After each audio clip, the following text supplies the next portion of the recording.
Positive thinking has been sold to the masses wrapped in peaceful garments, promising happiness, success, and joy.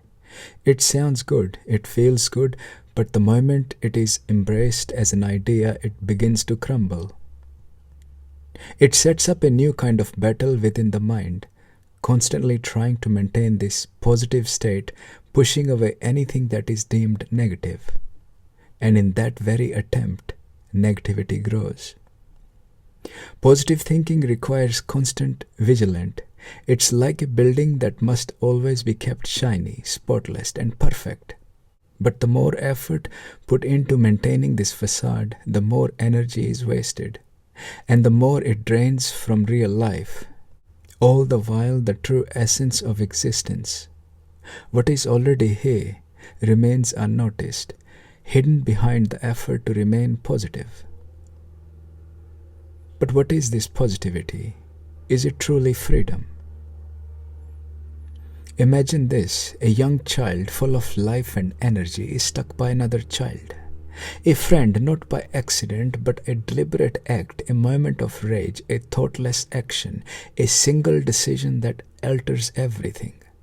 The child does not survive. The news hits, shatters the world of the parents. There is a grief, there is a disbelief, there is a depth of sorrow that word cannot touch. And then this overwhelming pain.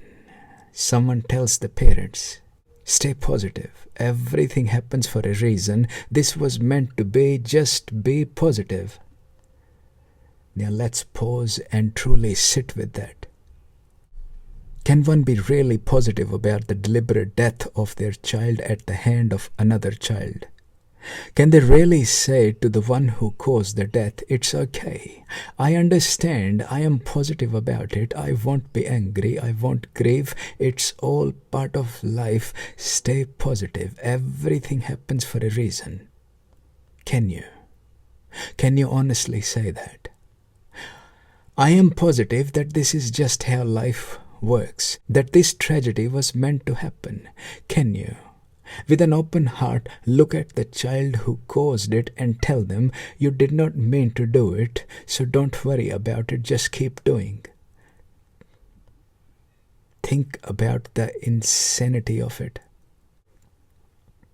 Positivity in this moment does not offer healing, it offers a facade, a lie. It tells you to bury your grief, to erase your pain, to gloss over the reality of what has happened. It demands that you ignore your anger, your rage, your sorrow, everything that is truly human in that moment. In the wake of your child's death, caused by another's hand, could you say, I am positive about this loss? Could you ignore the depth of the hurt, the betrayal, the question of why? Could you swallow your grief and say, well, it was meant to be, it's just part of life?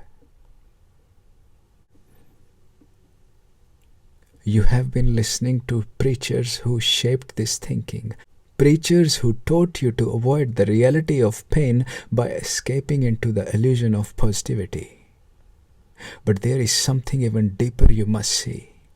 As long as you depend on positive thinking or negative thinking, you are still a dependent on thinking.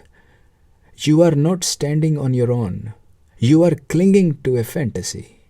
As long as you rely on thinking, whether positive or negative, you are holding on to crutches, on one arm negativity and on the other positivity. Neither one allows you to stand on your own. Afraid, dependent, you were meant to outgrow this. You were meant to stand up and face life without leaning on illusions. It is not your fault, it is those preachers, those teachers. The mind was given to serve life, not for life to serve the mind. Thinking was meant to be a tool, but now you serve thinking like a slave. You have been taught to depend on positivity the same way a frightened child depends on a fairy tale.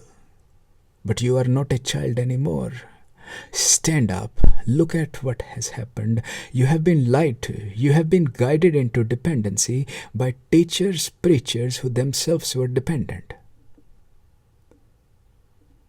True freedom is not in positive thinking, nor it is in negative thinking. True freedom is when thinking serves life and not the other way around. True freedom is the ability to meet life as it is, raw, unfiltered, whole, without needing to escape into dreams, without needing to polish it up, freedom from both positive and negativity. That freedom, that release is probably the most positive thing you will ever experience. Everything else is dependency, dressed in bright colors.